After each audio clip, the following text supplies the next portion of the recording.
A partir de agora vocês estão sendo gravados. Bom dia a todos. Vamos dar continuidade à nossa série sobre Cristologia. Hoje nós iremos falar sobre a paixão de Cristo. Vamos, então, fazer uma recapitulação. Você ia falar alguma coisa, mãe? Não. Vamos, então, fazer uma recapitulação sobre aonde começamos com Cristo e aonde nós iremos. Vamos lá. Nós começamos com a infância de Jesus, a vida da Virgem Maria, importante fase da vida de Jesus, a sua infância. Depois nós começamos a falar da atuação de Jesus já como adulto, a vida pública de Jesus, a sua revelação ao mundo, ao chamamento dos 12 apóstolos, a sua revelação como Messias para as pessoas. E começamos, então, já nessa segunda aula e em uma terceira aula, a falar dos ensinamentos do Evangelho, os principais, o Sermão da Montanha, o Pai Nosso e as parábolas. Também os milagres de Jesus e assim por diante. E na última aula nós terminamos na última ceia. E na última ceia, Jesus está pronto para se entregar por nós, para morrer por nós, para pagar a dívida, aquela dívida que a gente aprendeu lá no começo do ano, a dívida de Adão e Eva, a dívida do pecado original, que Jesus vai pagar. E o tema da aula de hoje é esse. Nós iremos nos dedicar a estudar isso. E é uma aula muito profunda, é uma aula muito forte. E a gente vai ter semana que vem mais uma aula sobre a ressurreição de Jesus e a gente fecha o ciclo da Cristologia e nós teremos um recesso. Voltaremos. A minha turma, por exemplo, minha mãe veio lá com a dela, né? A minha vai voltar em agosto, certo? Nós teremos esse recesso. Em agosto nós voltamos. Com essa parte da Cristologia, os 10 mandamentos já estão prontos para receber batismo e primeira comunhão, certo? A segunda parte, agosto para frente, até o final do Crisma, a gente vai aprender sobre a igreja. A gente vai aprender sobre os sacramentos, a gente vai aprender sobre a hierarquia da igreja, certo?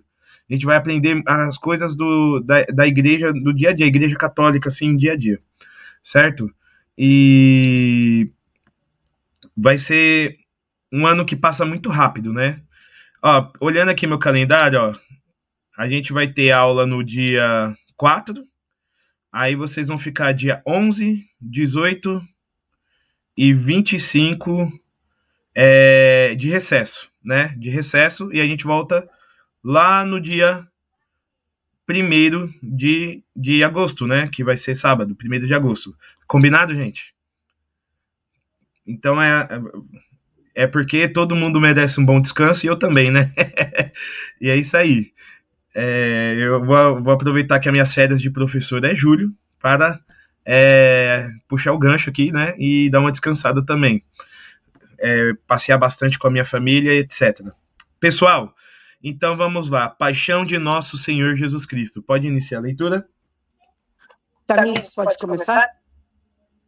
A Tamires está aqui hoje? Tá. Nossa ajudante? Não, tá só a Tamires aluna. Então vai. Paixão de Nosso Senhor Jesus Cristo.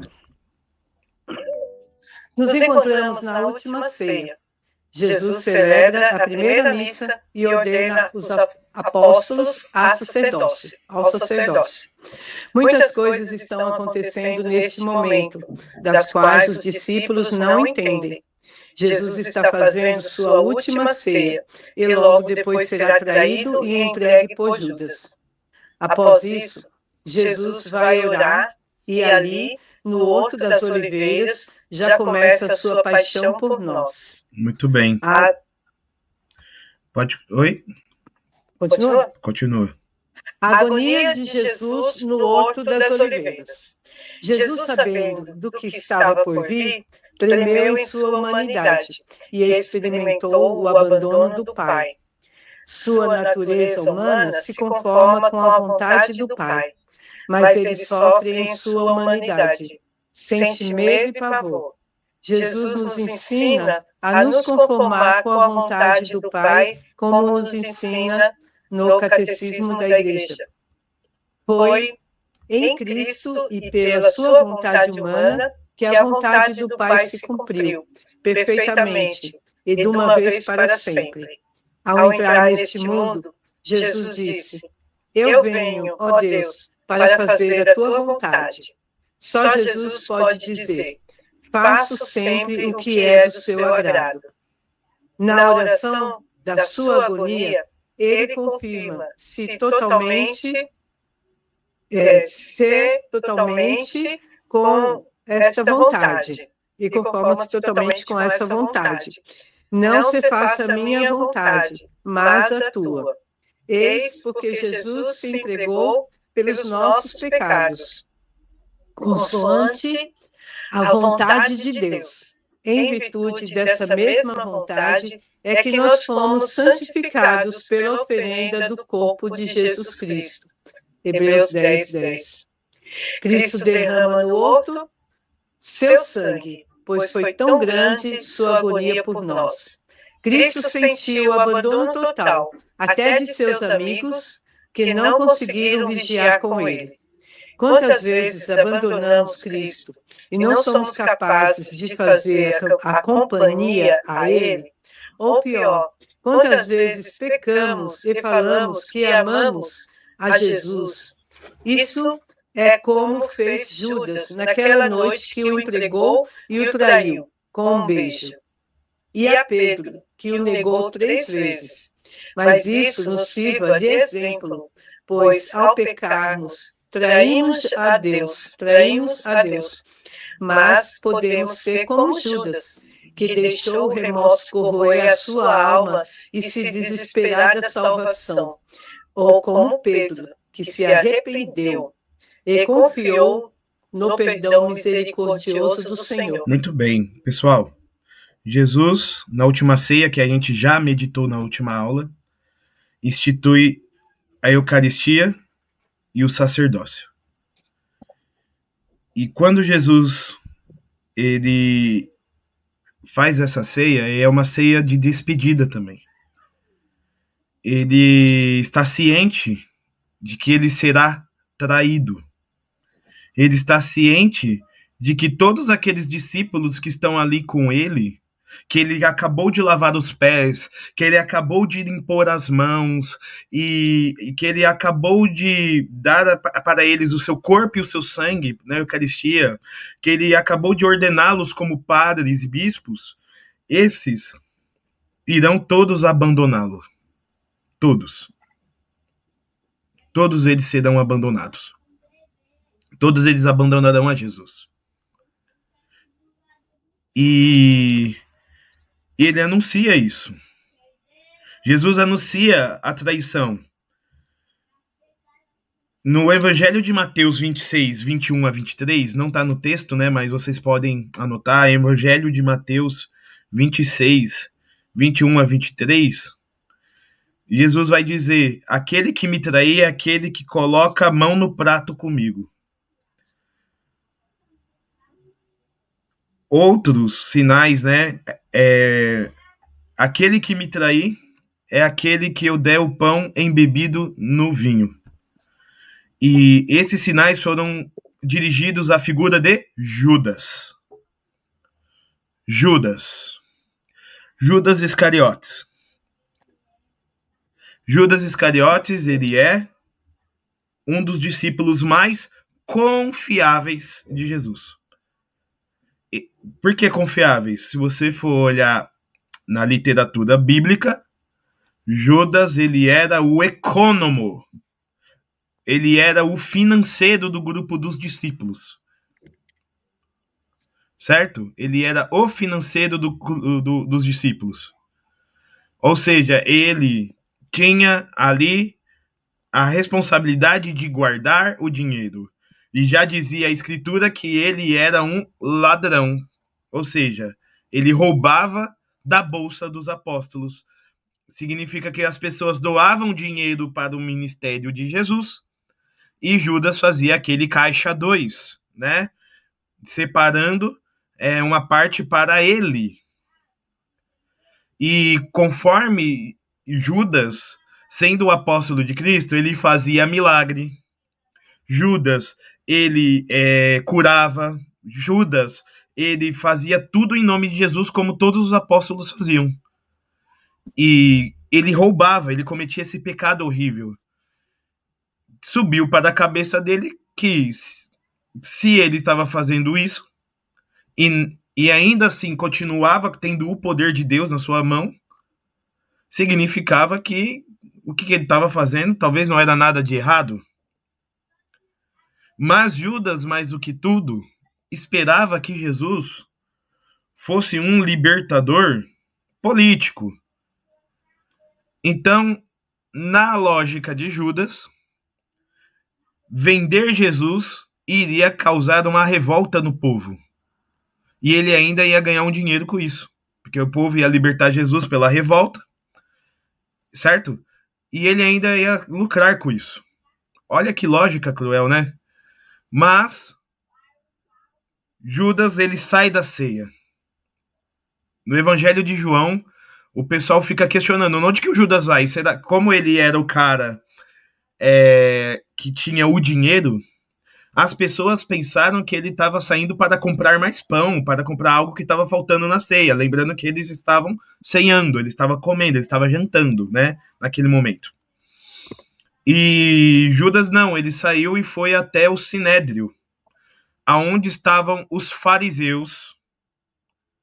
Ou seja, a gente falou dos fariseus nas últimas aulas, né? São aqueles que são as autoridades religiosas da época. E eles odeiam Jesus. Os fariseus odeiam Jesus por quê? Porque Jesus, ele comete diante dos olhos deles aquilo que a gente chama de heresia.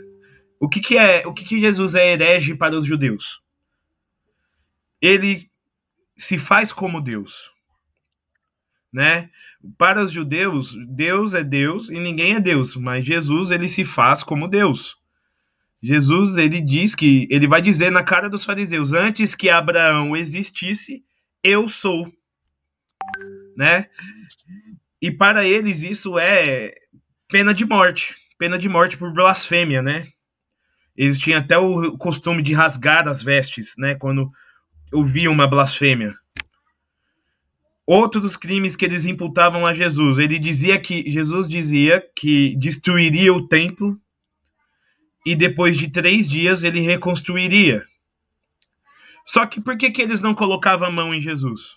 Já que eles tinham essa autoridade. Porque a Palestina estava sendo ocupada pelo Império Romano. E o Império Romano proibia a pena de morte pelos locais. Os únicos que poderiam matar eram os romanos mediante um julgamento romano. Guardem essa informação. Então, os fariseus não poderiam matar uma pessoa por conta de transgressão da lei de Moisés. Não poderiam. Porque a pena de morte é exclusiva para as autoridades de Roma. E as autoridades de Roma não estão nem aí para a lei judaica, porque para eles a lei judaica não é a lei romana. A lei romana é uma lei pagã, é uma lei que é baseada em princípios filosóficos e pagãos, que não tem nada a ver com o princípio da Torá ou o princípio de Moisés. Não. Portanto, Jesus Cristo, ele também tinha uma blindagem do povo, porque à medida que os fariseus os odiavam, o povo amava Jesus. Por quê? Porque Jesus, por onde ele passava, cegos enxergavam, surdos escutavam, pessoas eram consoladas. Ou seja, Jesus, ele era tido em conta de profeta. As pessoas o respeitavam muito. E ai dos fariseus, se colocassem a mão em Jesus, o povo iria fazer uma revolta. Porém, a trama aqui vai ficar com contornos dramáticos, porque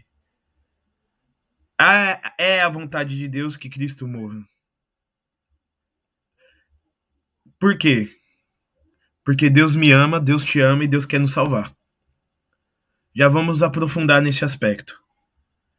Então, Jesus depois que acaba a ceia, sabendo que ele está já sendo traído,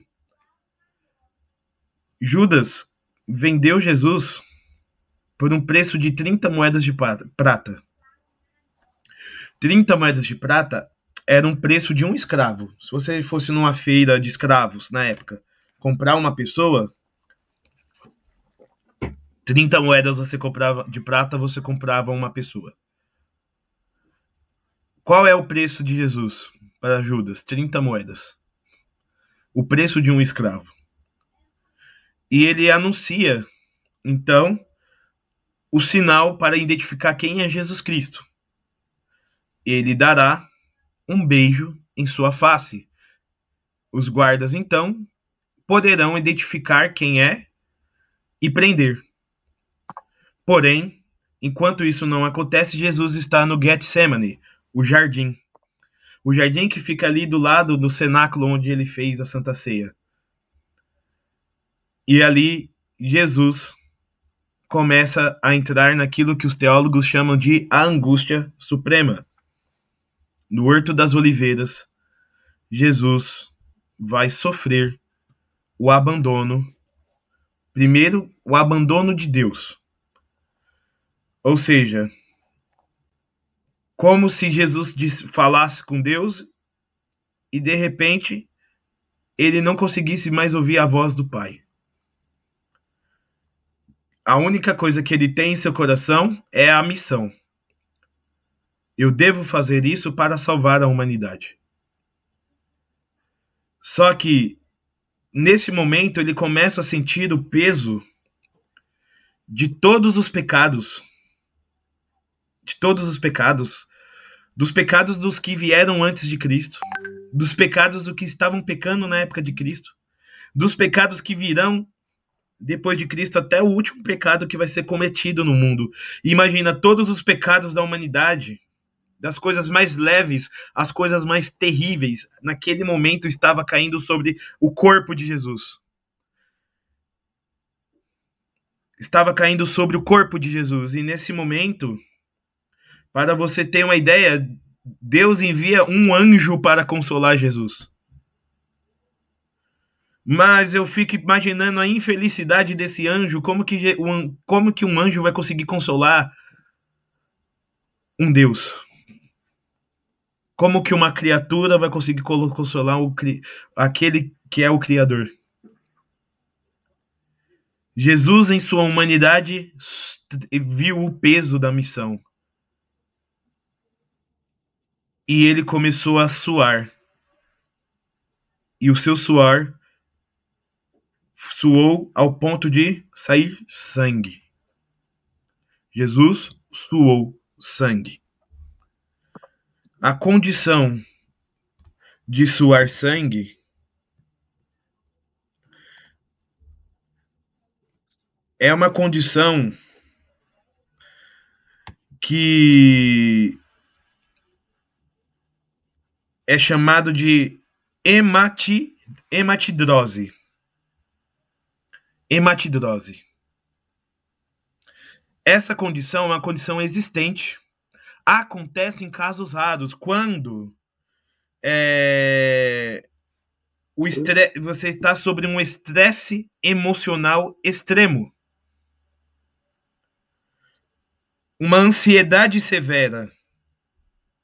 Um estresse psicológico agudo. O estresse severo libera uma descarga massiva de adrenalina, contraindo e rompendo os vasos capilares ao redor da glândula. E vamos dizer que sai todo o suor possível e começa a sair sangue. E Jesus passou por isso ao pensar no meu e no seu, no nosso pecado. E é o preço que ele iria pagar por isso. Alguém levantou a mão, gente? Alguém quer perguntar? Muito bem. Gente, tudo bem até aqui? E Jesus, ele vai procurar os seus discípulos.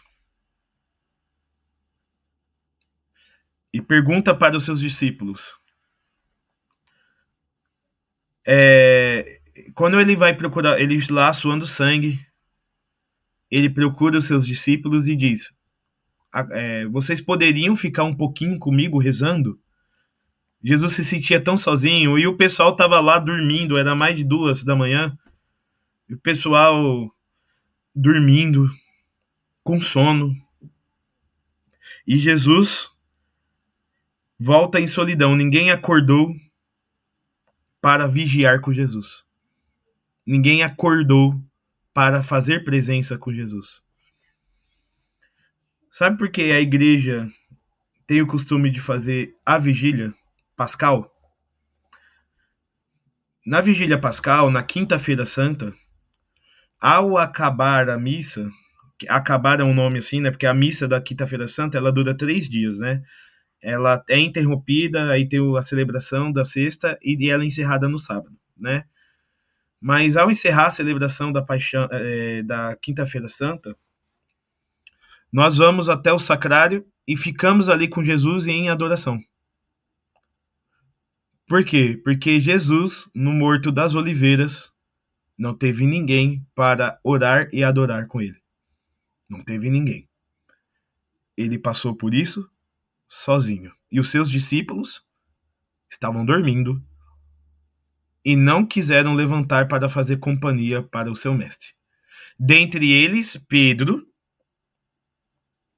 que momentos antes tinha falado que, se fosse preciso, daria vida por Jesus Cristo.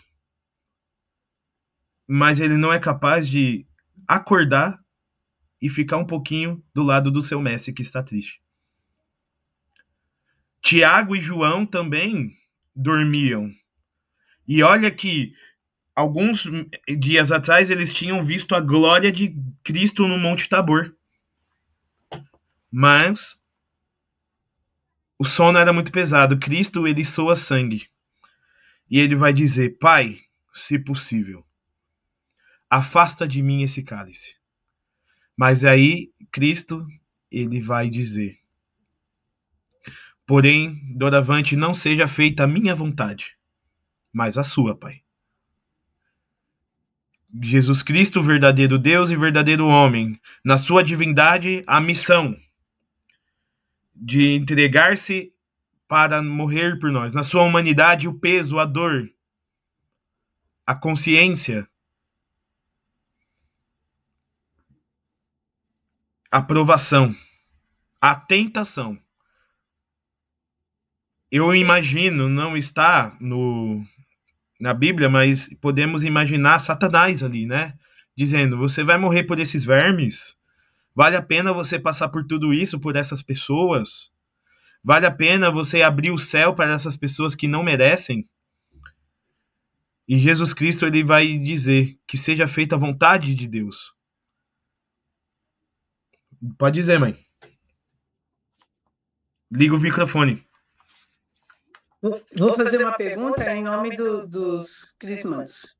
Então, Jesus, nesta hora da agonia, ele tinha plena certeza, ele tinha plena consciência do que ia acontecer com ele, e foi deliberadamente que ele deixou que tudo ocorresse, porque ele já sabia dentro do coração dele que essa extrema agonia já era o início da sua paixão? Sim.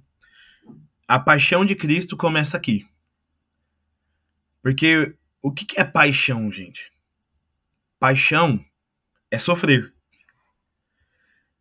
Paixão de Cristo. Paixão é sofrer, padecer. Quando você está apaixonado, quer dizer que você sofre pela pessoa porque você quer ela, mas às vezes você não está com ela, ou você quer ela bem, né? E a paixão, toda pessoa apaixonada tem um pouquinho de sofrimento, né? Paixão é um conjunto de sofrimentos físicos e espirituais de Jesus desde a agonia do Getsemane até a crucificação e morte de cruz. Então a paixão aqui está ligado ao padecimento, ao sofrimento. certo? E, e Jesus começa a derramar o seu sangue ali. Quando ele soa sangue, significa, pessoal, que ali já era o suficiente para nos salvar. Mas não era o suficiente para nos convencer. Se a gente pregasse o evangelho de falar que Jesus Cristo deu uma suadinha de sangue e nos salvou dos nossos pecados, talvez alguns acreditassem. Talvez outros falassem muito fraco. Por que Cristo derramou até a última gota de sangue para nós? Para que nós não tenhamos dúvidas do quanto Deus nos ama até o último e até a última gota do seu sangue. Para que a gente possa dizer o seguinte: Deus deu a vida por mim. Por que eu não posso dar a minha vida por Deus? Se ele deu tudo por mim, por que eu não posso dar tudo por ele? E é isso. E Judas chega com os guardas, né? Antes disso, Jesus ele acorda os discípulos mais uma vez. Aí eles, Senhor, tô dormindo, tô dormindo. Aí chegou os guardas com Judas. Aí o que Jesus diz para eles? Agora podeis dormir e descansar. Porque o que eu vou fazer, eu não vou precisar de vocês. É por vocês. Eu irei morrer por vocês. Neste momento chega Judas, dá um beijo cínico em Jesus, dizendo: Rabi, mestre. E Judas fala: com um beijo me traz. Vários relatos que estão presentes nesse momento, Jesus é preso. E os discípulos, Pedro, ele pegou uma espada e cortou a orelha do servo do sumo sacerdote que estava ali. E Jesus ele falou o seguinte: Pedro, guarda a sua espada na bainha. Porque quem vive pela espada, morre pela espada.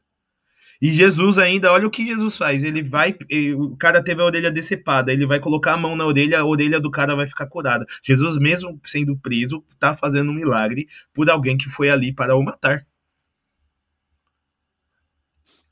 Se esses homens tivessem temor a Deus, eles veriam esse sinal e diriam o quê? Não vou mexer com esse homem, nem ferrando. Mas ali eles já estavam todos com seu coração tomados pelo diabo, não possuídos, né? Porque eles não estavam fazendo isso de livre e espontânea vontade. Eles não estavam sendo, mas ali o diabo estava tentando, né? E eles estavam caindo nessa tentação. E Jesus, então, vai ser entregue para o sinédrio. Vamos falar da flagelação de Jesus. Jesus foi entregue ao sinédrio que o condenou à morte, mas não podiam praticar execuções, sendo isso permitido apenas ao governador romano, que era Pilatos. Muitas coisas ficarão de fora de nossa meditação, mas o encontro de Jesus com Pilatos revela que Jesus não pode ser julgado por homem nenhum, e que tudo que ocorre com ele é porque ele o permite, e que seu reino não é deste mundo. Pilatos não vê culpa em Jesus, mas para tentar aplacar a ira dos judeus, ele manda o flagelar. Assim reflete Santo Afonso a flagelação de Cristo. Vendo Pilatos que os judeus continuavam a bradar contra Jesus, o condenou a ser flagelado. Então Pilatos tomou a Jesus e mandou açoitá-lo. Pensou esse iníquo juiz, que com esse bárbaro tratamento despertaria a compaixão dos inimigos e o livraria da morte. Eu o mandarei punir e depois o soltarei. Era a flagelação, castigo reservado só aos escravos. Nosso amoroso Redentor, diz São Bernardo, quis tomar a forma de escravo para ser castigado com açoites e assim pagar a pena merecida pelo homem feito escravo do pecado. Um Deus flagelado. Causa mais espanto um Deus sofrer o mais insignificante golpe do que os homens todos e todos os anjos serem destruídos e aniquilados. Ah, meu Jesus, perdoai-me as ofensas que vos fiz. Uma só coisa desejo, é amar-vos e ser amado por vós, e declaro-me então pronto a sofrer todas as penas que quiserdes. Logo após isso, ele é humilhado pelos soldados, e como ele era acusado de ser autoproclamar rei, os soldados o colocaram um manto e deram-lhe uma coroa de espinhos. Assim diz Santo Afonso. Ah, meu Jesus, o amor vos fez a mesma doçura para conosco, levando a vos mostrar tão apaixonado para com nossas almas. E ele foi cruel para convosco, obrigando-vos a sofrer tormentos tão atrozes. Quiseste ser coroado de espinhos, para obter-nos uma coroa de glória no céu. Meu docíssimo Salvador, eu espero ser vossa coroa no paraíso, salvando-me pelos merecimentos de vossas dores. Aí louvarei sempre o vosso amor e vossas misericórdias. Cantarei as misericórdias do Senhor eternamente. Sim, eternamente. Ah, espinhos cruéis, ingratas criaturas, por que atormentais de tal maneira o vosso Criador? Mas que adianta acusar os espinhos, diz Santo Agostinho. Eles foram instrumentos inocentes.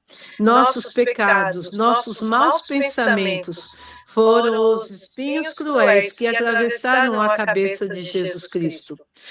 Aparecendo um dia Jesus a Santa Teresa, coroado de espinhos, a santa pôs-se a pranteá-lo. Disse, porém, o Senhor: Teresa, não te deves compadecer das feridas que me fizeram os espinhos dos judeus. Chore antes das chagas que me fazem os pecados dos cristãos. Ó minha alma, tu também atormentaste a venerável cabeça do teu Redentor com teus maus pensamentos. Sabe e vê que má e amarga coisa é o haveres deixado o Senhor teu Deus. Abre agora os olhos e vê, e chora amargamente tua vida inteira os males que fizeste, voltando as costas com tanta ingratidão ao teu Senhor e Deus. Meu Jesus, perdoai-me e quero amar-vos sempre. Eis aí, irmãos, para que pudéssemos ter uma coroa no céu, Jesus se deixou coroar de espinhos, para que os nossos pensamentos ruins fossem redimidos. Se deixou cravar os espinhos em sua cabeça. Senhor, que pelos méritos de sua cabeça chagada, seja-nos purificado nosso pensamento. Jesus, ele foi entregue ao Sinédrio, e todos aqueles que estavam achando aquilo ali um absurdo, um julgamento injusto, e tinha fariseus como Nicodemos, por exemplo, que era um fariseu discípulo de Jesus às escondidas.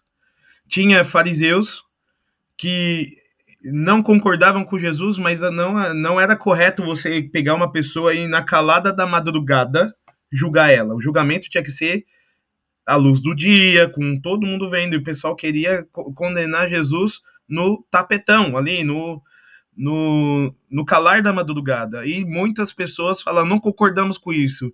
Caifás e Anás, que era o seu sogro, os líderes ali dos fariseus, expulsaram esse povo todo e fizeram um julgamento só com pessoas e testemunhas que estavam falsos testemunhos.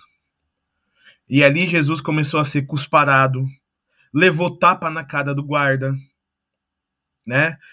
E Jesus foi então proclamou a sua divindade diante dos fariseus. E Caifás, ele rasga as vestes e diz, blasfemou, não precisamos mais de testemunhas. Vocês ouviram que esse cara falou, ele se faz como Deus. Aí, pessoal, tudo isso que eu estou falando está lá no relato da paixão do Evangelho de São João, né? Se lembra que vocês foram na celebração da Sexta-feira Santa, aquele evangelho enorme? É isso, né? Aí, vendo tudo isso, Jesus foi condenado à morte pelos judeus. Porém, os judeus não tinham o poder de dar nenhuma punição porque eles estavam sob a jurisdição do Império Romano. Eles estavam sob a jurisdição de Roma. Então, se eles quisessem matar Jesus, teriam que fazer isso com a autorização de Roma. E quem era o governante de Roma? Pilatos. Pilatos, ele era o representante de Roma ali na região. Então, assim que amanheceu o dia, eles foram à casa de Pilatos. Entregaram Jesus para ser julgado por Pilatos. Pilatos vai iniciar o famoso diálogo com Jesus. Quem és tu? É tu o rei dos judeus? Eu tô aqui parafraseando, tá, gente? Parafraseando. Aí Jesus vai dizer: eu sou rei, mas o meu reino não é deste mundo. Porque se meu reino fosse deste mundo, os meus anjos desceriam e me tirariam daqui. Aí Pilatos ele vai perguntar sobre a verdade, vai ter um diálogo ali com Jesus, e Pilatos vai concluir: esse homem, ele não tem nada de criminoso. Esse homem, ele é inocente. E ele sai e diz assim: eu não vejo nada de mal neste homem. Eu não vejo nada de mal neste homem. Portanto, como eu não vejo nada de mal neste homem, eu vou soltá-lo. E o povo começou a bravejar, né? Porque quando a gente fala povo, quem era o povo que estava ali? Todo o povo que os fariseus colocaram ali. A gente chama isso de ambiente controlado. Só entrava ali quem era contra Jesus. Quem era a favor de Jesus ficava do lado de fora. Porque ali na casa de Pilatos, onde que estava acontecendo o julgamento, tinha um pátio. E esse pátio não entrava qualquer pessoa. Então dava para eles colocar os guardas do templo e falar: ó, esse aqui é a favor de Jesus, esse aqui é contra Jesus. Lembrando que os discípulos, todo mundo deu no pé, né? Cada um por seu lado. Pedro tentou acompanhar Jesus, mas ao ser questionado: ó lá, esse aí é o discípulo de Jesus. Ele: não, não sou eu não. Aí perguntado 3 vezes, as 3 vezes ele negou e o galo cantou, né? E Jesus ele tinha falado: antes que um dia amanheça, tu me negará antes que o galo cante, você me negará 3 vezes. E é isso que aconteceu. Pedro ele vai responder o que para Jesus? Não, Jesus, nem que eu tenha que morrer junto com você. Passou um intervalo de mais ou menos 5 a 6 horas, Pedro negou Jesus 3 vezes. Pedro negou Jesus 3 vezes, o galo cantou, e Pedro ele começa a chorar. Enquanto isso, Jesus está voltando para Pilatos, né? Jesus o povo está pedindo para que ele morra. Então Jesus, olha que Jesus aí, olha o pensamento de Pilatos. Eu vou dar uma coça nesse cara. Eu vou dar, vou fazer com que ele fique judiado, vou flagelar ele. Quando o povo vê ele todo flagelado, vão se dar por satisfeitos e falar: ah, pode soltar ele, né? Mas e acontece isso. Jesus ele vai ser flagelado. E aqui eu recomendo que vocês assistam A Paixão de Cristo de Mel Gibson, né? Pode falar? Oi, Paula, pode perguntar. Oi, Felipe. Nessa situação, aonde que entra o Herodes? Ele entra antes da primeira flagelação ou depois só no momento da crucificação de Jesus? Beleza, Porque eu o ia. Herodes está no meio aí, não tá? Sim, eu ia ocultar o Herodes de propósito, né? Mas, não, tranquilo, mas já que você trouxe, é que assim, Jesus ele ficou num jogo, no seu tormento, e um jogo de lá pra cá. Jesus levou pro Pilatos. Pilatos falou: ah, você é judeu, então seja julgado pelo rei dos judeus. Quem é o rei dos judeus? Herodes. Manda pra Herodes. Herodes ele vê Jesus como um objeto exótico, né? E Jesus assim: nossa, você Jesus, faz um milagre aí pra mim, vê. Aí Jesus fica quieto na frente de Herodes. Ele não fala nada diante de Herodes. E Herodes fica: ah, cara chato, esse cara não é bandido, não é nada não, manda ele pra lá. Aí mandou de volta pra Pilatos, né? Aí nessa volta pro Pilatos, Jesus é flagelado, né?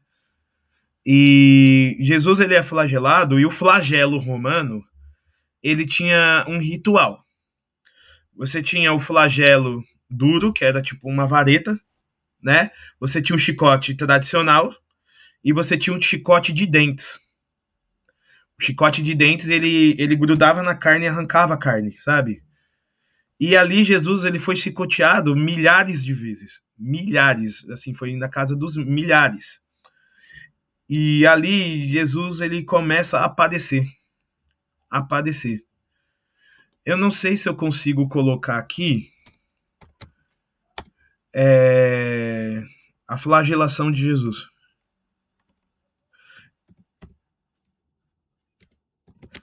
Vocês têm estômago? Vocês têm estômago? Pera aí. Eu vou tentar espelhar aqui o YouTube. Olha, eu falo o seguinte. Se vocês não têm estômago, não assistam, fecha os olhos. Certo? Tá saindo som? Tá saindo som? Deixa eu abrir aqui. Sim.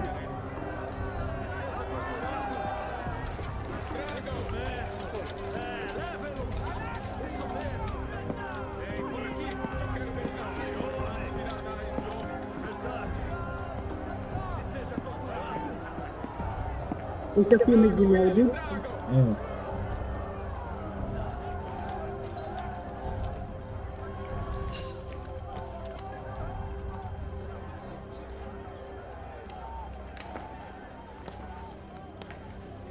Sempre castigais vossos prisioneiros antes de julgá-los? Governador! Que acusação apresentais contra esse homem? Esse é o Pilatos, tá, gente? E os fariseus são esses aqui. Se não fosse um malfeitor, não o entregaríamos nas tuas mãos. Não perguntei isso. Julgai-o segundo vossa lei. Cônsul, sabes que não nos é permitido condenar pessoa alguma à pena de morte. A morte? Mas o que fez esse homem para merecer essa punição? Profanou nosso Shabat, cônsul. Continuai. Corrompeu o povo, ensinando doutrinas ofensivas e repugnantes. Não é ele o profeta que vós recebestes com festas há 5 dias? E agora pedis a morte dele? Será que alguém pode me explicar essa loucura?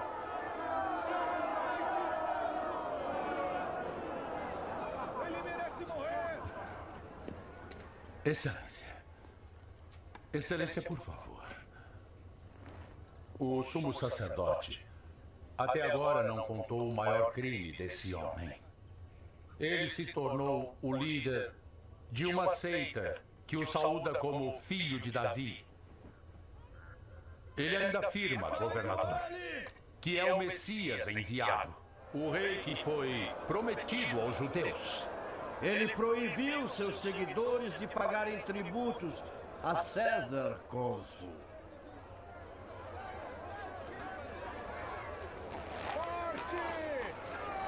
Trazei-o aqui. Vem, rápido. Sobe, depressa.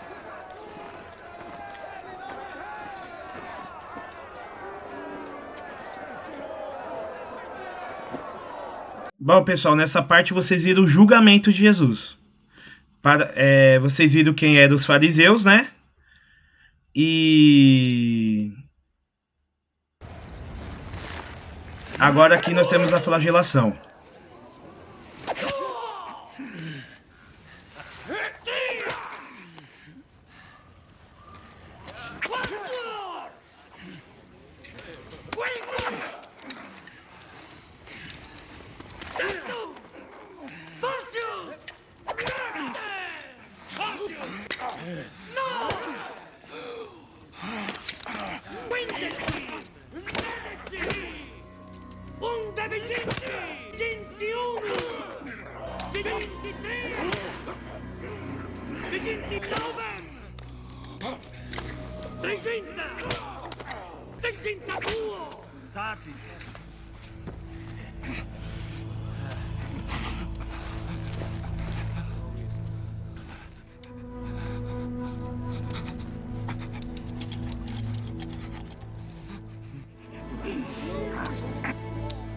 Credere non posso. Resistenza sua incredibile. Forza nei placet, no?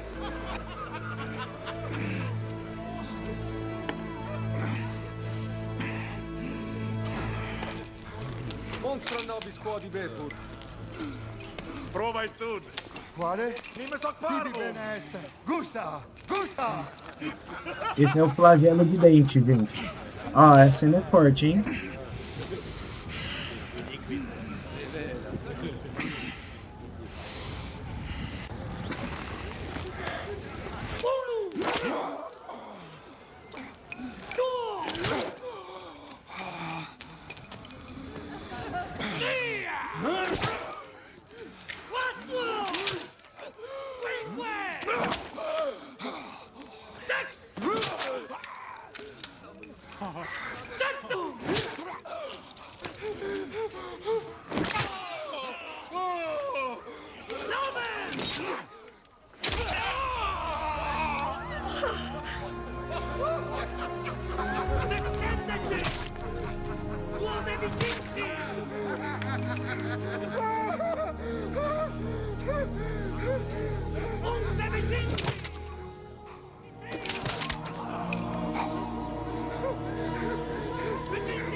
Aqui, gente, vou interromper porque ele ainda vai virar Jesus e vai fazer da parte da frente.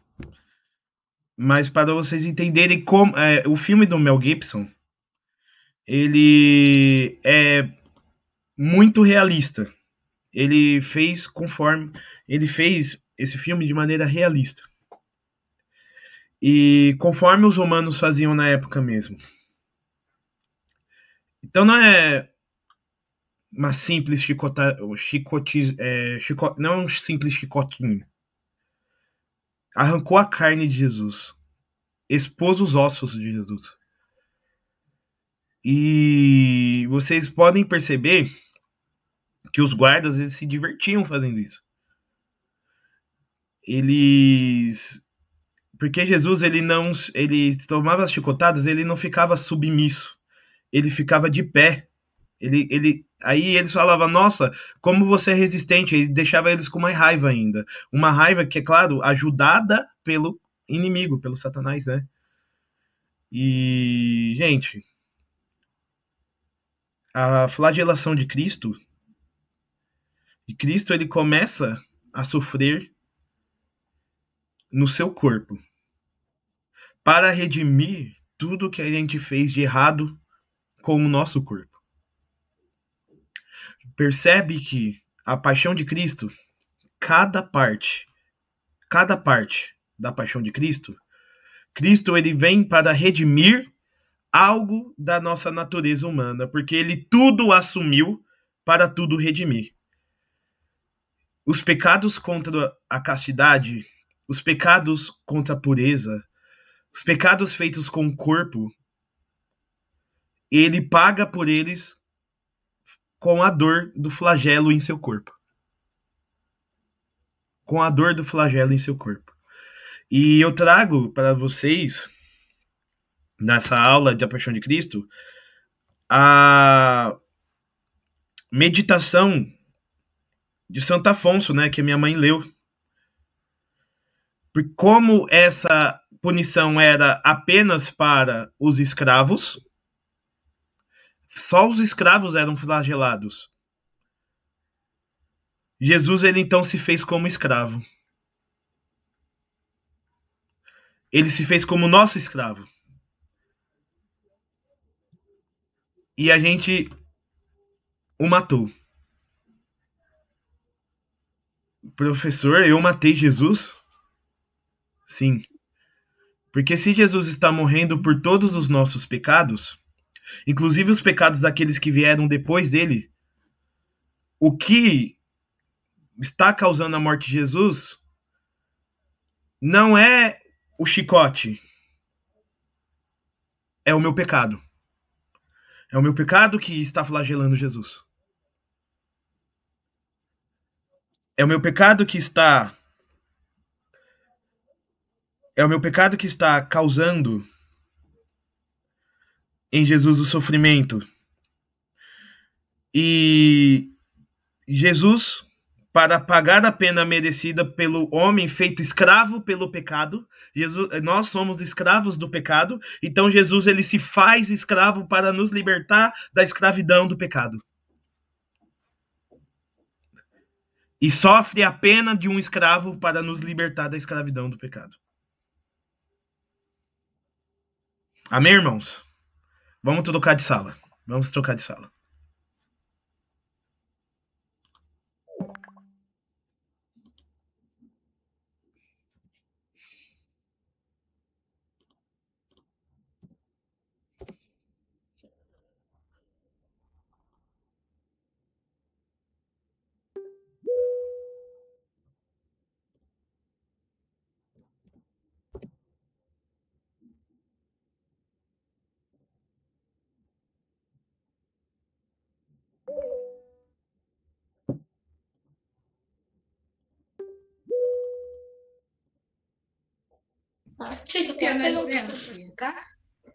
E aí, gente? Tudo bem até agora? É meio difícil dizer tudo bem, né? Depois de ver a paixão de Cristo. Mas deixa eu aceitar o pessoal aqui.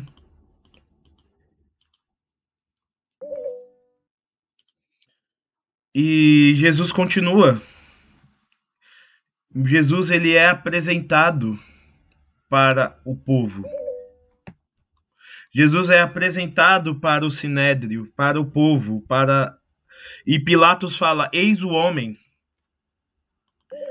As pessoas vendo Jesus, qual era a expectativa, qual era a estratégia do Pilatos? Muito racional, né? Eles terão dó de ver Jesus flagelado e vão mandá-lo para morrer em casa, certo? Vão mandá-lo para casa. Mas o povo vendo Jesus flagelado, o povo vendo Jesus flagelado, eles começam a bradar: crucifica-o! Crucifica-o! A crucificação, ela é a pena que é dada também só para os piores assassinos. Só para os piores bandidos, traidores. E Pilatos, depois da flagelação, eles colocam um manto em Jesus. E colocam em Jesus uma coroa de espinhos, porque eles falavam que Jesus seria o rei dos judeus. Então, os guardas, para caçoar de Jesus, colocam uma coroa de espinhos nele. E essa coroa de espinhos, ela tem espinhos para dentro. Então, colocava e furava. Tá? Sabe aqui essa parte mole que nós temos? Furou aqui, ó. Encostou no cérebro de Cristo. Furava e raspava no crânio. Imagina a dor. Imagina a dor.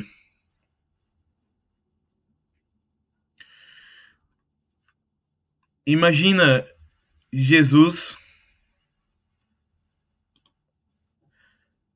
passando por isso. E assim como ele ser flagelado nos traz a memória de que ele se faz como escravo para nos libertar da escravidão do pecado, para nos purificar dos pecados que nós fizemos em nosso corpo. Aquilo que é a coroação de espinhos é para purificar os pecados que a gente comete na nossa mente. Quantas vezes na sua mente você falou, eu odeio essa pessoa, eu quero que ela vá para o inferno? Quantas vezes na sua mente você pensou em traição à sua esposa? Quantas vezes na sua mente você pecou contra a castidade com pensamentos consentidos? Jesus disse que se você olhar para uma mulher, no inverso também é verdade, se você olhar para um homem e desejá-lo em seu coração, você já está cometendo adultério no seu coração.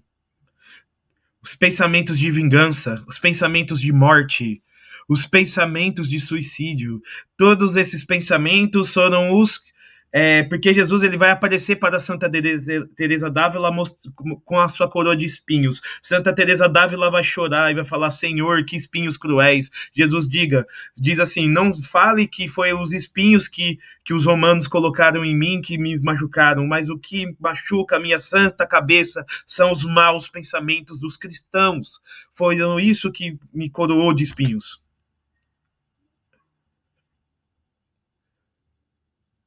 Mas também o sangue que sai da cabeça de Cristo é o sangue que vai nos purificar os pensamentos.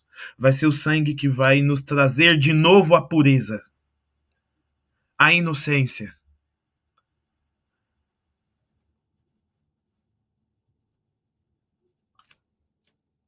O que você tem pensado?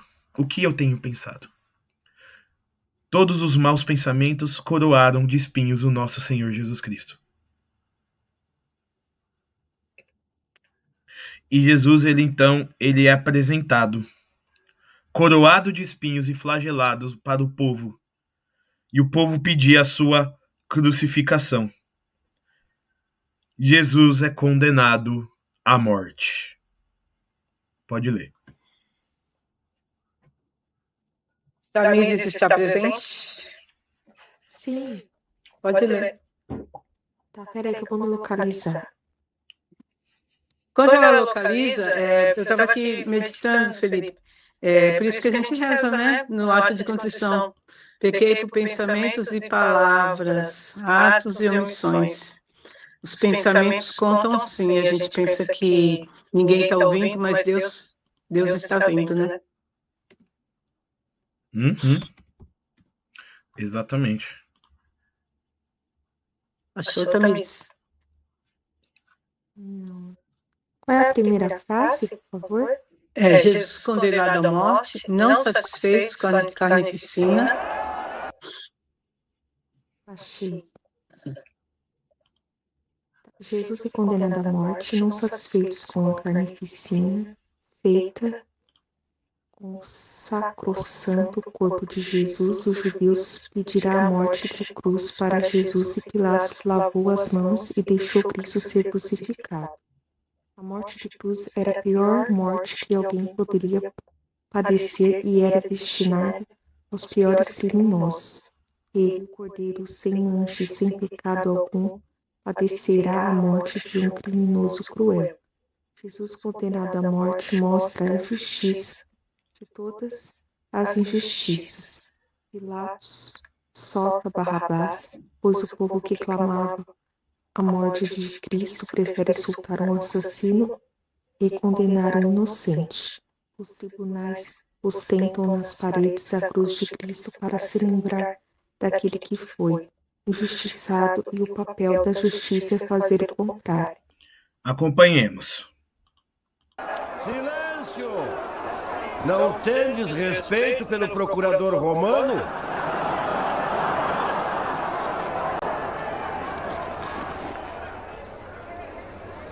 Como sabeis, todo ano eu liberto um condenado para o povo. Temos conosco um notório assassino, o conhecido Barrabás. Andando.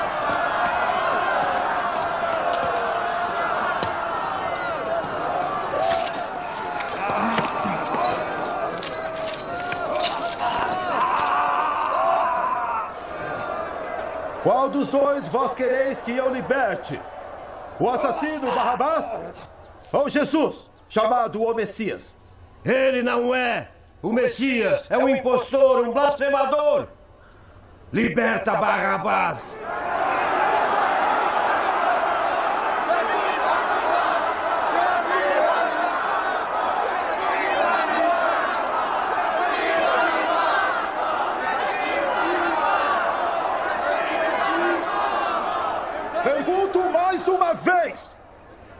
Qual desses dois devo libertar? Liberta Barrabás!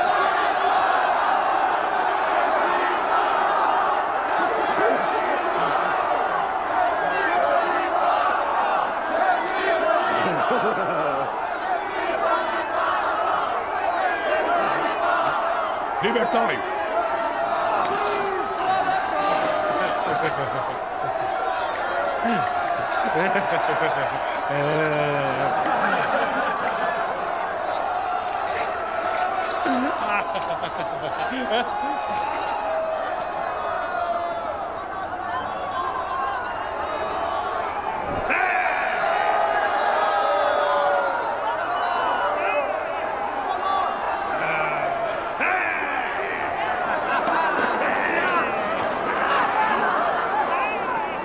O que quereis que eu faça com Jesus, o Nazareno? Crucifica-o!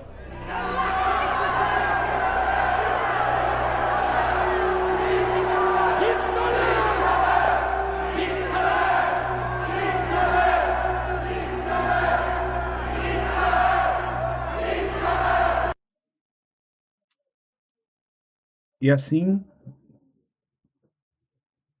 Jesus vai ser condenado à morte. Diz Ruth.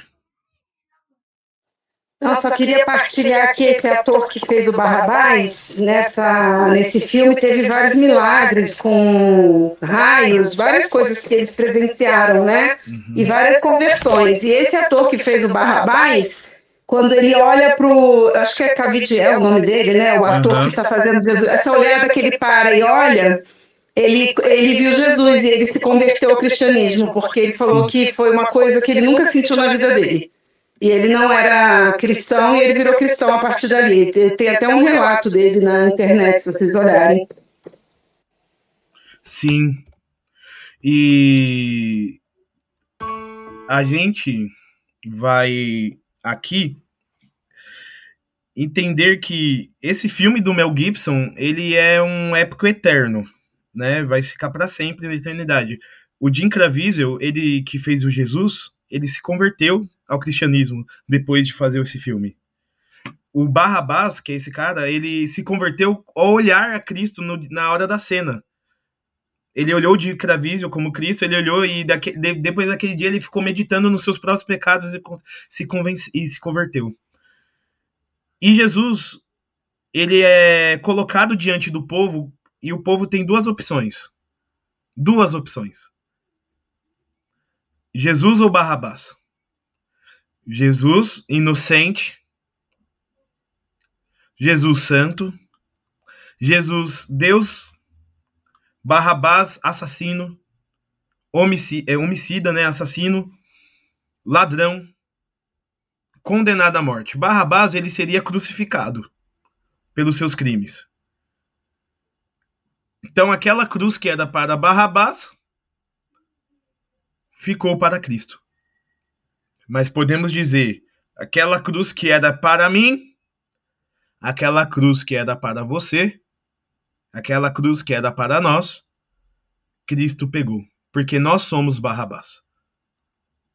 Porque nós somos Barrabás. Pelos nossos pecados não merecíamos a compadecência de Deus. Se Deus fosse agir com justiça, vamos lembrar da aula do Pai Nosso, né? Se Deus fosse agir com justiça, nós estávamos todos condenados.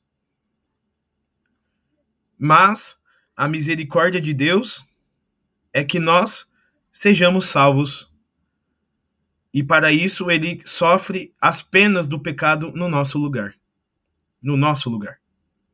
A cruz, Cristo sofre as penas do pecado no nosso lugar. Mas aqui Jesus é condenado à morte. E a injustiça das injustiças. Você já sofreu uma injustiça na sua vida? Já sofreu uma injustiça? Agora eu pergunto, qual dessa injustiça é maior que a injustiça que Cristo sofreu? Um Deus condenado à morte. Um inocente condenado à morte. Perceba que, não sei se vocês já entraram em repartições públicas ou até mesmo tribunais, tem um crucifixo. Aqui no Brasil tem esse costume. tem um crucifixo na parede. Já notaram isso? Nos tribunais tem um crucifixo. Aquilo ali não está ali por conta de religião. Tá bom? Não está ali por conta de religião. Por isso que não tiram. Porque a questão não é religiosa. É simbólica. Jesus Cristo foi o maior inocente e ele sofreu a maior injustiça. Ter o símbolo de Cristo crucificado num tribunal significa que os juízes devem lembrar de não repetir aquilo que fizeram com Jesus. De condenar o inocente. Fala, Ruth. Bom, por enquanto é eu. Assim, mesmo assim, existem alguns ignorantes, né, que querem retirar a cruz dos tribunais, das repartições de justiça, porque se incomodam com a cruz pelo sentido religioso dela, né, infelizmente. Mas aí as pessoas, elas são pessoas que não querem aprender, né, ou só são desonestas mesmo, né. Vamos lá, Tamires, e depois a Jennifer. Oi, Felipe, tudo bem? Você falou dos tribunais, eu já participei de umas 2 audiências, questões familiares, né? E os juízes, eles são bem imparciais também, assim, com as pessoas antes de tomar uma decisão. Eles escutam bem os dois lados, eu acho que isso tem muito de Deus também, né? Porque às vezes as pessoas julgam você com base em um lado da história, né? Uhum. E aí quando ela escuta outro lado, aí sim eles conseguem tomar uma decisão. Essa parte do crucifixo eu também já vi, né, nas audiências que eu fui. E acho que tem muito envolvido com Deus também isso aí, né? Da imparcialidade de Deus. E às vezes quando a gente sofre injustiças, isso gera um ódio no nosso coração, né? Eu mesma tenho muito... preciso muito de libertação nessa parte do perdão, devido a injustiças, né? Uhum. Que a gente fica com muita raiva, mas é isso, né? A gente tem que pedir a Deus para libertar o coração, né? Tamires, é o seguinte, Deus, Jesus, quando ele foi injustiçado, e olha que a injustiça que ele sofreu vai levar ele à morte. Vai levar ele a uma morte que já está doendo, não é que vai ser dolorosa, ele já foi flagelado, ele já foi coroado de espinhos, ele já foi cuspido, ele já foi humilhado. E o que vai acontecer? Ele vai abraçar a sua cruz. Ele não vai reclamar. Ele vai oferecer ao Pai. E isso não é fácil. Mas vai dizer o Senhor Jesus: não é um mestre maior que o Senhor? Então, se o mestre está fazendo isso, não é o servo maior que o Senhor, desculpa, né? Se o mestre está fazendo isso, nós que somos servos, temos que o imitá-lo. É fácil imitar Jesus? Não. Não, porque nós somos muito limitados. Mas, daqui a pouco você vai aprender com alguém. Você vai aprender com alguém, eu vou mostrar nessa aula de hoje. Você vai aprender com alguém que não era Deus, que nem Jesus, mas que também não falou um A. Minha mãe já sabe qual é, né? Quem é, né? Que ficou de pé. Já, ó, meu coração já tá se enchendo de ternura por essa pessoa. E eu já vou dizer daqui a pouco. Jennifer. Boa tarde a todos. Antigamente, sim, tínhamos o crucifixo, né, nas serventias e nas salas de audiência. Hoje em dia, não se tem mais. Você pode ir em João Mendes, Fórum Trabalhista, não tem mais crucifixo em lugar nenhum, não tem mais a cruz. Só no STF, né, que tem, né? Eles foram retirando, antigamente, há muitos anos atrás tinha, hoje em dia não se vê mais. Então, é a laicização, né, da justiça, né? E isso é lamentável. Ó, pessoal, eu tô fechando os áudios aqui, porque tá dando eco, né? Eu vou falando e eu vou escutando a minha voz saindo da tela de vocês, tá? Então não tô censurando vocês não, tá? Só para evitar eco, tá? O STF ainda tem o crucifixo, né? Porque deve ser federal, né? Mas aí acho que em âmbito municipal, acho que cada um tem uma legislação, né? Meu Deus. Mas é triste, né? A gente vê esse símbolo sumindo, né? E vamos lá. Jesus, ele é condenado à crucificação. Calvário e cruz. Pode ler, Tamiris. Jesus toma sua cruz e segue o caminho do Calvário. Lá ele cai 3 vezes, consola as mulheres de Jerusalém e ora sua mãe. Maria sofre a paixão de seu filho na alma. O acompanha em todos os momentos da paixão. Ao chegar no Gólgota, Jesus é pregado na cruz, ao lado de dois ladrões. Fica de lá das meio-dia até às 15 horas. Aos pés da cruz está de pé sua mãe e João. Na cruz, Jesus nos dá sua mãe como nossa mãe. Às 15 horas, ele aspira e morre. Com o punho fura seu lado e escorre o sangue e a água do seu peito. Já que não havia mais nenhuma gota de sangue, Jesus nos deu tudo. Muito bem, pessoal. Nós iremos ver esse vídeo, música, né? Que vai meditar essa parte. Acompanhemos.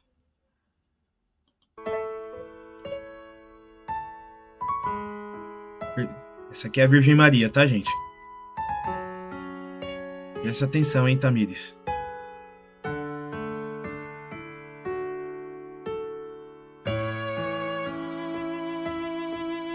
Esse aqui é o Satanás, tá, gente? Ali, instigando as pessoas. Agora eu vou parar de falar, tá? Pra vocês prestarem atenção.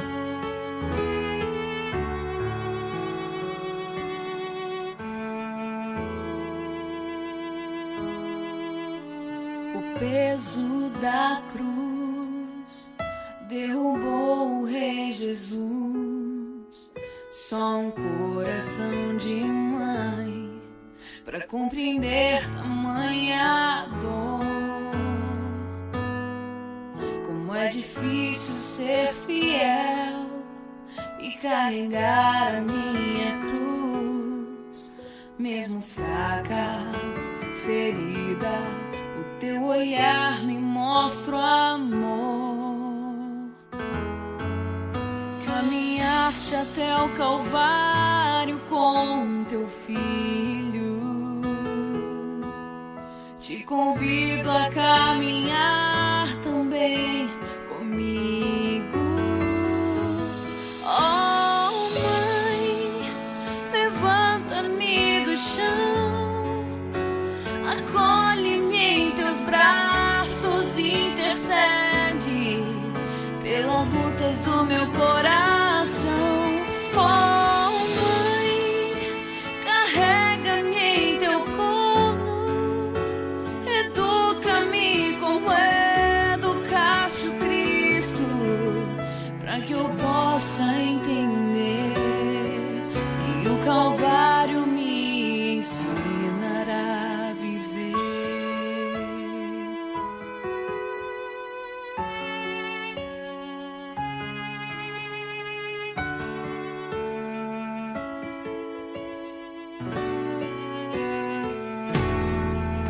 Caminhaste até o Calvário com teu filho.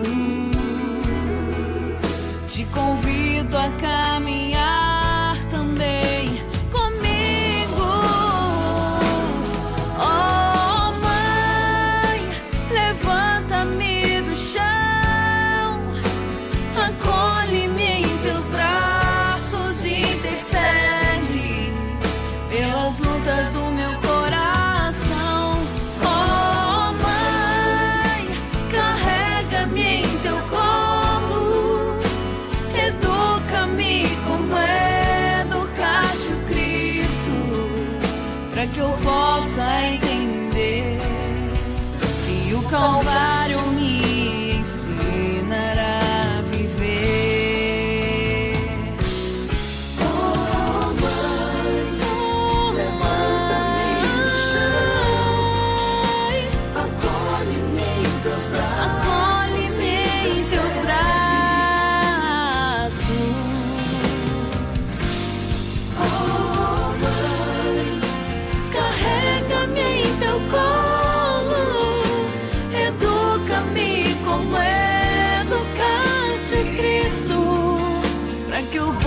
a entender que o Calvário me ensinará a viver, que o Calvário me ensinará a viver, que o Calvário me ensinará a viver.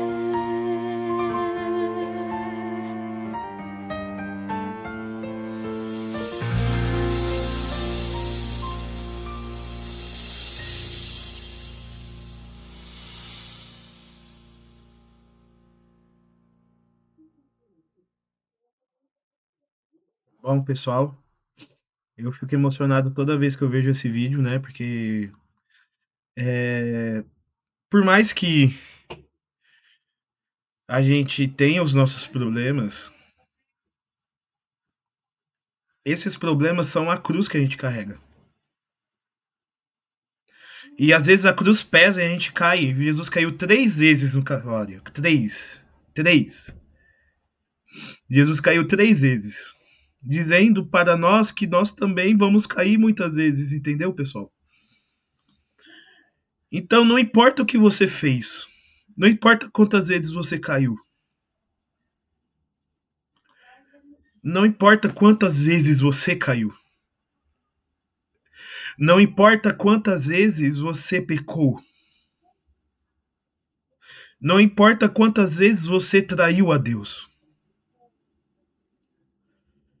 Jesus abraça a sua cruz e levanta. Mas Jesus teve ali naquele momento de dor a sua mãe. Ela, como a sua mãe, poderia estar ali fazendo um escândalo, mas não, ela fica em silêncio e acompanha Jesus Cristo. Assim como Abraão estava levando Isaque para ser sacrificado, a Virgem Maria sobe o Calvário com o seu Isaque. Ela não reclama. Ele não reclama. E eles não têm ódio de quem está fazendo mal por eles. Eles não têm ódio. Irmãos, o ódio ele destrói a alma. O ódio ele destrói, ele traz doença. O ódio causa depressão. O ódio causa pecado mortal. O pecado mortal ele é aquele pecado que faz a gente não ir para o céu. Porque no céu não entra ódio. O ódio ele pode até ser psicossomático. Quem é da área da saúde sabe isso. Pode fazer com que vire um câncer, pode fazer com que vire uma doença degenerativa, ou seja, muitas pessoas têm doenças graves porque não perdoam. Não perdoam. Não perdoam. Mas não é fácil, gente. Cristo, por isso que Cristo carregou a sua dor naquela cruz. Por isso que Cristo carregou o seu pecado naquela cruz. E quando Cristo chegou até o Calvário, Cristo, ele abriu seus braços para a cruz. Ele abriu seus braços, significando que quando Cristo ele abre seus braços, ele se entrega à cruz. E quando ele se entrega à cruz, ele faz isso de maneira voluntária. Ninguém o obriga a fazer isso. Ninguém o obriga a fazer isso. Mas ele faz por amor de mim e de você. Não somos merecedores. Não somos. Mas ele faz por amor de mim e de você. Por que nós não podemos, então, amar e perdoar por amor de Deus aos outros? Porque no final das contas não se trata de nós. Perdoai as nossas ofensas, assim como nós perdoamos a quem nos tem ofendido. É isso que nós rezamos.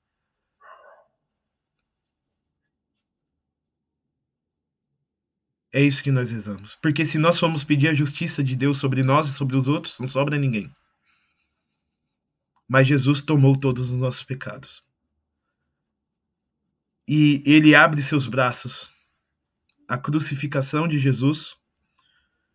Jesus, ele fica estendido naquela cruz.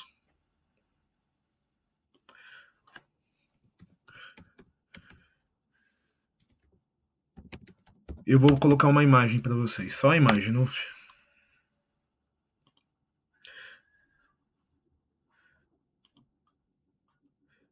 Vamos ver se eu consigo abrir essa imagem.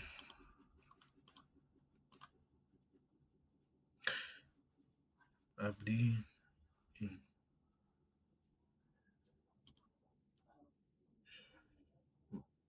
Vamos lá. Aqui. Eu vou compartilhar com vocês uma imagem para a gente meditando essa parte, né?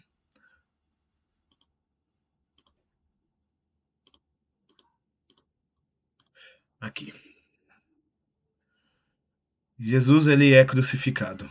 À sua esquerda e à sua direita, 2 ladrões são crucificados junto com ele. A crucificação consiste em pregar as mãos e os pés do condenado ao madeiro. Ao madeiro. E ali ele deveria passar dias, morrendo de sede e fome enquanto ele lutava, porque você fica com seus braços abertos e o seu corpo se suspende para frente e você vai se asfixiando. Então você tem que puxar ele para trás. Quando você faz essa força, dói todas as suas mãos e seus pés que estão lacerados. E lembrando que Jesus estava com uma coroa de espinhos, lembrando que Jesus ele já tinha sido flagelado. Jesus não comia e não bebia nada. Aqui vocês podem ver que tem um letreiro em cima da cruz. É um letreiro que diz: Jesus, o Rei dos Judeus. O ladrão à sua esquerda o amaldiçoava, dizendo: se tu és Deus, desce da cruz e liberta a gente. Mas aqui, irmãos, que eu quero trazer para nós. O ladrão que está à direita vai dizer: ele não tem culpa de nada. Nós merecemos isso, ele não. Senhor, lembra-te de mim quando entrares no seu reino. Esse cara, ele matou, ele roubou. Mas vendo Cristo, olha o que ele faz. Ele faz uma confissão. Ele faz uma confissão direto com Cristo. Eu sou pecador. Cristo, lembrai-me de mim quando entrares no seu reino. E Jesus diz: em verdade vos digo, ainda hoje estarás comigo no paraíso. Para dizer que não importa o seu passado. Para dizer, não importa o que você fez. Se você se arrepende, ainda hoje estarás comigo no paraíso. Jesus perdoa este homem. Mas tem o ladrão da esquerda, que morre amaldiçoando Jesus. Esse não vai para o céu. O ladrão da direita se arrepende e vai. Porque não se trata aqui de falar que posso fazer o que quiser, no final da vida eu me arrependo. Não. Aqui se trata do arrependimento. Posso me arrepender agora e viver a minha vida toda arrependida. Posso ter um arrependimento sincero na minha morte. Posso não ter arrependimento nenhum, nem no momento, nem no outro. Porque eu não busquei a Cristo. Aqui o essencial é buscar a Cristo. Cristo promete para nós o paraíso. Percebam essa mulher de preto em pé? É a Virgem Maria. Ela está de pé. E aqui do lado dela, o único discípulo que abandonou Jesus, sim, mas depois voltou para ver os acontecimentos ao lado da Virgem Maria, que é o discípulo João, o apóstolo João, que a Bíblia vai dizer é o discípulo que Jesus amava. E aqui do alto da cruz, irmãos, Jesus, antes de morrer, ele vai dizer, ele vai olhar para João e vai dizer: filho, eis aí a tua mãe. Mãe, eis aí o teu filho. E daquele dia em diante, o discípulo levou Maria para casa. Neste momento, do alto da cruz, Jesus nos dá Maria como nossa mãe. Quando a gente fala Maria é nossa mãe, Jesus nos deu ela como nossa mãe, porque Jesus no texto bíblico ele não vai dizer João, essa aí é a sua mãe, mãe, eis aí o seu João, não, ele vai falar o discípulo que Jesus amava, e nós somos esse discípulo que Jesus ama, nós somos como João, nós somos, João ele representa nós ali, João ali é nosso procurador, ele está ali para nos representar, e Jesus dá para ele e também para nós a sua mãe. E por isso que o cristão, ele guarda Maria em sua casa. Porque Jesus mandou. Porque Jesus mandou. E ai daqueles que não guardam Maria como mãe de Deus. Ai daqueles que não guardam Maria como sua mãe. Porque Cristo na cruz, tanta coisa que ele poderia dizer, tanta coisa que ele poderia falar, ele se preocupa em deixar para nós a sua mãe. A mãe que o consolou durante a sua dor na cruz, consolará a nós também na nossa cruz.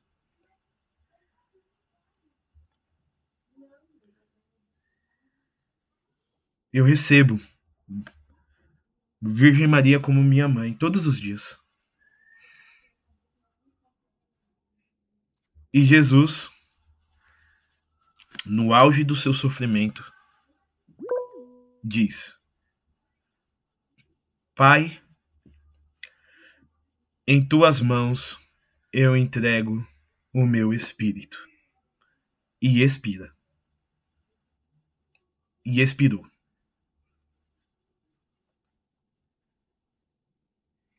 Um Deus que morreu por nós. Diz. Esse momento de entrega que Jesus nos dá à sua mãe é mais do que profético, é realmente um presente de Deus para nós, porque tínhamos a Trindade como sempre tivemos, mas Ele deu um algo a mais, uma gota a mais, que é uma mulher que tinha o amor a Deus, um amor maior, porque nela foi gerado o Filho de Deus.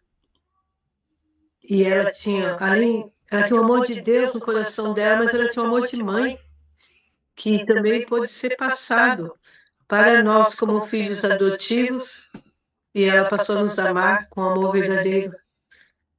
E até hoje ela nos ama, ela nos socorre, ela nos busca para que possamos ser salvos. Ela não cessa de buscar cada um de nós para levar para Jesus Cristo. E que a gente pode entender aqui que ela nunca quis ficar no lugar de Jesus.